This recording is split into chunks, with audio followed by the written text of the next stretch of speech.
Very simply, name is Alexandre, full stack developer with the front end in his heart, so basically front ender.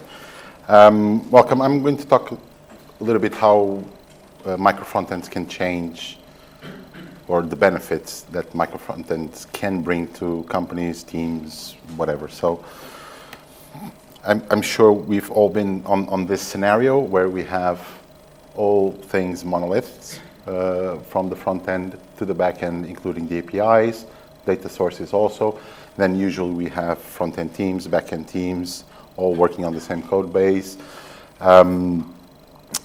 This brings some pains like development, the deployment queues, and again, everybody working on the same code base, so anybody can do whatever they want. Now, and this is before. We still see this scenario, but mostly before we had this. For the past years, people from the back end have been hard at work to change a little bit on the monoliths on the back end side, creating microservices, even sometimes creating own data sources for one specific microservice with its own API. All this is good. All this is great work. However, we still have this, a big monolith on the front end, several teams working on that with all the pain points. That's the question, what about the front end? So this is what we currently have, so we do have one single code base. So this whole code base is a monolith. It is still a pain point. There is no, single code base, no defined ownership, so there is no team owning a piece of the front end,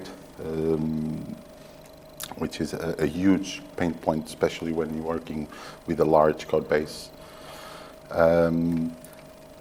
Different objectives and roadmaps on each team, so this leads to dependency on teams. For instance, Team C is developing a feature that is dependent on Team D. You all these roadmaps and objectives have to be aligned, and it's not easy.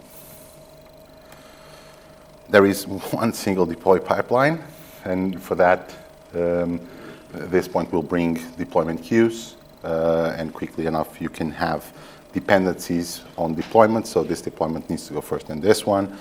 It's, again, another pain point, especially on big projects. And because of that, you have high-risk deployments with those, because you don't just deploy one single feature, you deploy the whole code base. So now, how can we mitigate these pain points? So we can split the code base into smaller parts. So, Team A will have its own small piece of code. Assign parts of that domain to a specific team, and that team owns that little bit of that subdomain, if you want to call it, or that subpart of the code base.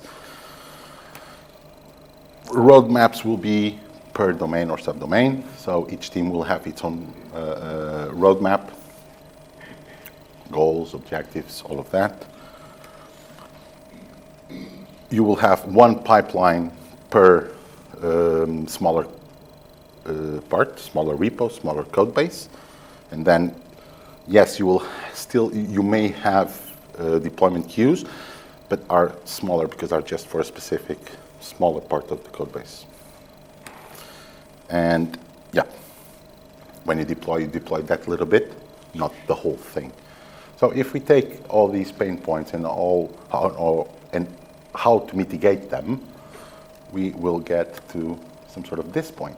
So all those mitigations, you will have Team A owning a repo with the code, its own pipeline, and its own infrastructure in production, and you can have this per different teams. So you split your monolith into smaller parts. So this is the whole domain.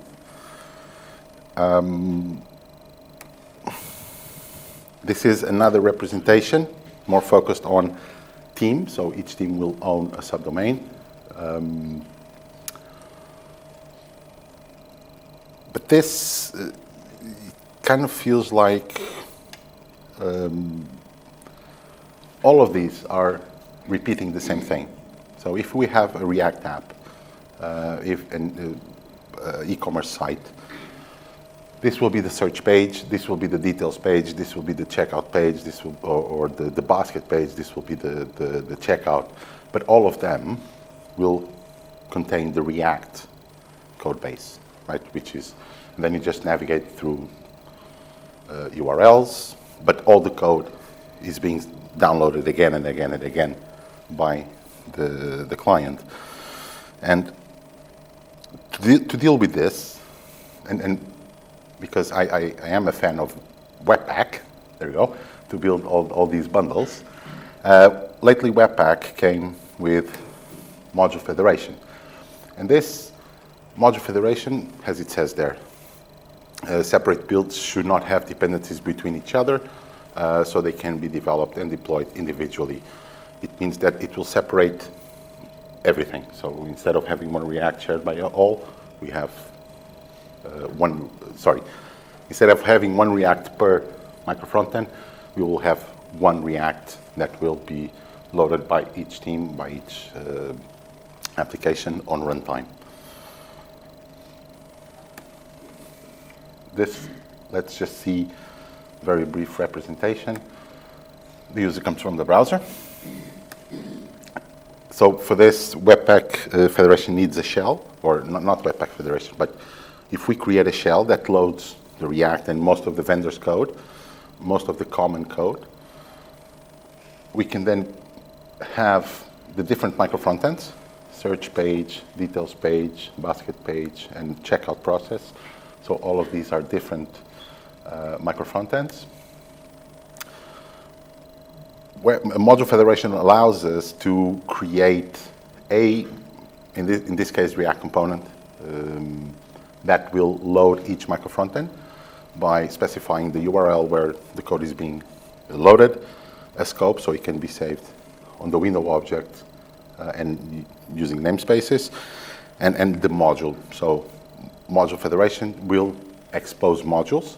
So this one can expose one or many modules that can then be loaded, for instance, by the shell. That's what these arrows represent, basically. So that microfrontend is going to load each one of these microfrontends and run them on the shell portal. So this is like you are, the infrastructure is still monolithic, but you kind of are working around it. And the infrastructure?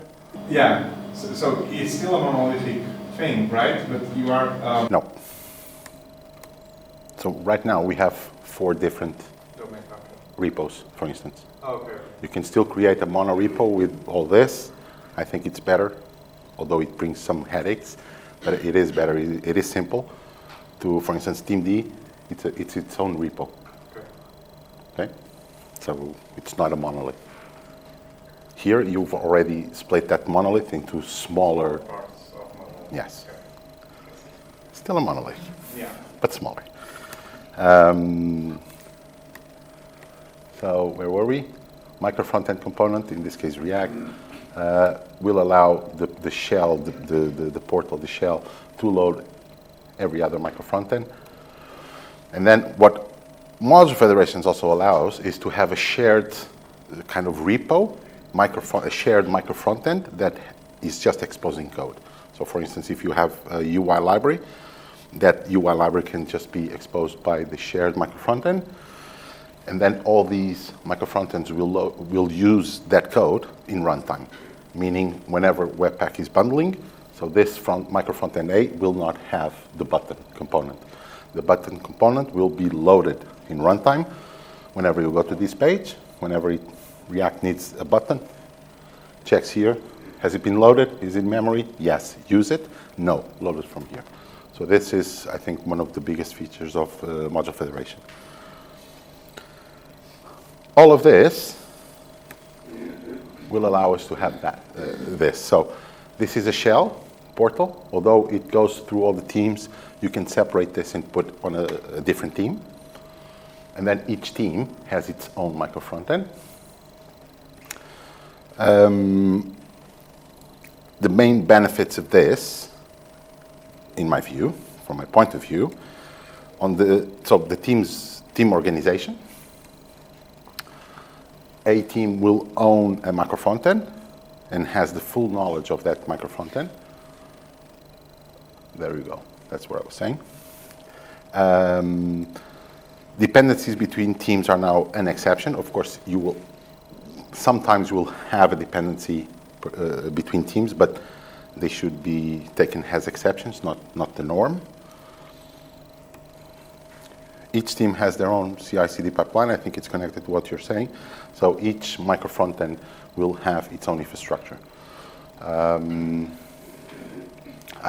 a believer of serverless, so these microfrontends could just be deployed into an S3 bucket or any other thing similar, from Cloudflare to Google Cloud Platform, whatever. But each team will decide its own pipeline and tools also. So you may want to use Argo, Terraform, or whatever you want, deployment, so whatever you want. Drone, CI, Circle CI, whichever other library or tool you would like.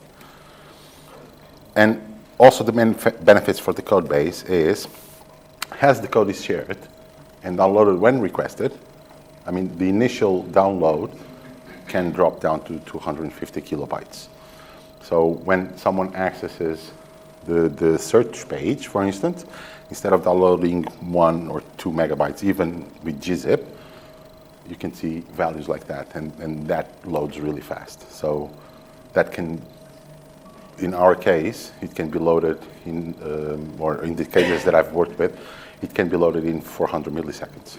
So in 400 milliseconds, you have the page ready to be interacted with.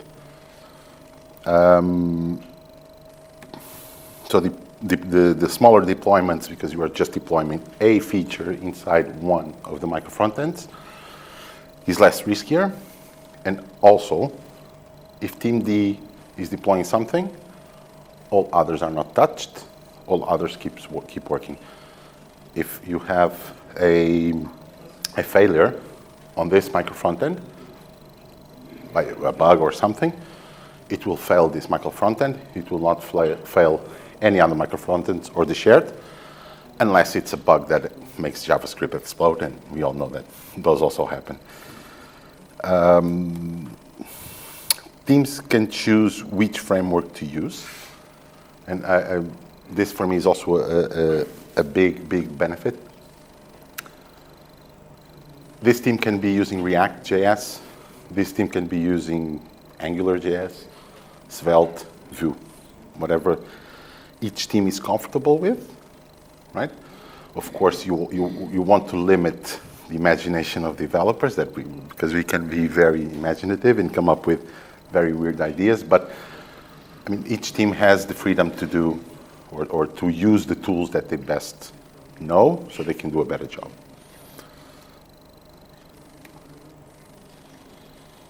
I mentioned this before, so if one microfrontend fails, all others are not affected by it. This is, it's something. Can you go back to the previous? Sorry. Which one? More. There. You were talking about teams that can choose the framework that they can use, but you never talked about the version. Imagine that I am using Angular, and one team is on Angular 7, another team is on Angular 10.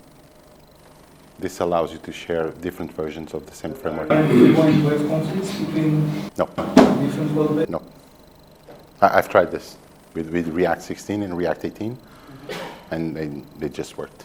Because at the end, what is bundled by this is just JavaScript, right? So at the end, at the very end, whatever shows in the browser is just JavaScript. There is no versions. There's two versions and bundled, right? Yes, but they are namespaced. So this you have React, and to be fairly honest, I haven't delved into the bottom of it, how the model federation works and how do they do it. Something on my list. but somehow they don't conflict with each other. So again, I've done a proof of concept, React, Vue, React, React 18, Svelte, React 16, React 18, they all worked. Because when you bundle, the outcome is JavaScript, pure JavaScript. There are no versions there. So, and they are not interacting between each other. So you're not sending anything from Microfrontend C to Microfrontend D with different versions. So this runs by itself, and when you're here, you're here. I don't know if I answered the question. Yeah?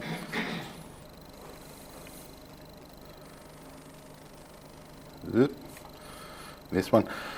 So this, it is something newish, probably 1-2 years, maybe pre-COVID, maybe. So this guy, Zach Jackson, is the one that pushed module federations to be added into Webpack. So there are still some things that we should keep an eye on. So at the very end, for some maybe simpler, because it's smaller, it's contained, this and that, but it is a more complex structure.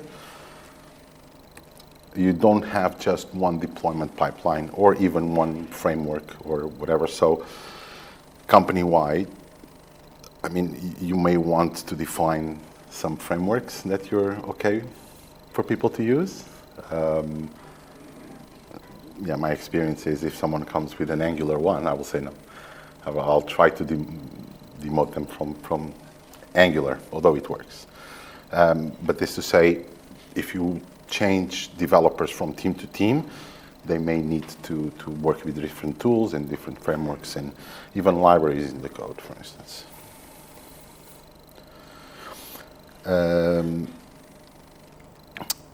So blind spots. Microfrontends can load components exposed by other microfrontends, and there is no list of which microfrontend is using which module of a microfrontend. So let's say Team C is exposing a module. They don't know which other microfrontend is using that module. So if they change something, Can break. exactly, it can break. I mean, it shows differently on whoever is using that module. Now, I would advocate for backwards compatible deployments. If we have a module being exposed, it needs to be well documented. Backwards compatible deployments, so don't break props. For instance, you may have a component that gets 2 props, don't just remove one. And there needs to, so teams need to communicate. So all of these. And at the end, in my mind, this is what we will get. So that part is almost done. Forget about that Kafka. That Kafka ticket has a data source. It can be anything. But take whatever the backend has done for their own monoliths and apply them also into the front end. And this, the main thing is you can have a team with its microfrontend, with its microservice, data sources, whatever else, and this team is responsible for this subdomain. So anything, if they need to change something in the checkout, they talk with team D. If they need to change something on the search page, they go to team A, they don't go to team C, which owns the basket page. So there we go. This is the talk.